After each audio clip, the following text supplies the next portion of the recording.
Hello అండి, అందరికీ welcome to Swarna's kitchen. నేను మీ స్వర్ణాని. ఈరోజు మనం రాగి సంగటిలో కానీ వైట్ రైస్లో కానీ ఇట్టే సెట్ అయిపోయే పచ్చడి అయితే, రోటి పచ్చడి అయితే చేసేసుకుందాం. చాలా ఈజీగా ఎంత కమ్మగా ఉంటుందంటే అండి, ఆ సంగటి ముద్ద నేతిలో అద్దుకొని కొంచెం పచ్చడిలో ముంచుకొని పక్కనే ఉన్న చాప ముక్క నంచుకొని తింటుంటే ఉండింది స్వర్గం అండి. మాటలు అంత కమ్మగా ఉండింది.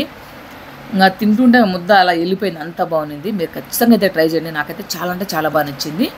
చాలా తక్కువ ఇంగ్రీడియంట్స్ వేసేసుకోవచ్చు పచ్చడి. 2-3 రోజులైనా నిలువ ఉంటుంది, ఎక్కడికి పోదు. మంచిగా ప్యాన్ తీసుకొని కొంచెం ఆయిల్ వేసేసుకొని ఆనియన్స్ ఎండుమిర్చి వేసుకున్నాను నేను. పండుమిర్చి వేసుకున్నా, లేదంటే పచ్చిమిర్చి అయినా వేసేసుకోవచ్చండి. పండుమిర్చి వేయడం వల్ల కమ్మగా ఉంది. 1/2 స్పూన్ మెంతులు, 1/2 స్పూన్ జీరా, సగం నిమ్మకాయ సైజంత చింతపండు కూడా వేసుకున్నాను కడిగేసి. అవి కొంచెం మగ్గిన తర్వాత కోసి పెట్టుకున్న దూర టమాటా ముక్కలు కూడా వేసేసుకున్నా. మూత పెట్టేసి కొంచెం 5 నిమిషాలు మగ్గిన తర్వాత తగినంత కొంచెం పసుపు, తగినంత ఉప్పు, ఒక 1/2 గ్లాస్ నీళ్ళు కూడా వేసేసి ఉడికిపోతుంది. మొత్తం ఉడికిన తర్వాత స్టవ్ ఆఫ్ చేసుకొని చల్లార్చుకొని రోట్లు వేసుకొని దంచేసుకున్నాను. ఆ చిన్న రోలు కాబట్టి కొంచెం కొంచెంగా వేసుకున్నాను.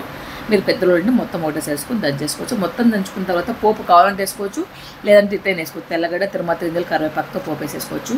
పచ్చడి అయితే చాలా బాగుంటుంది. మీకు వీడియో నచ్చితే లైక్ చేసి సపోర్ట్ చేయండి. మన ఛానల్ ఫస్ట్ టైం చూస్తుంటే సబ్స్క్రైబ్ చేసుకోండి. Bye bye.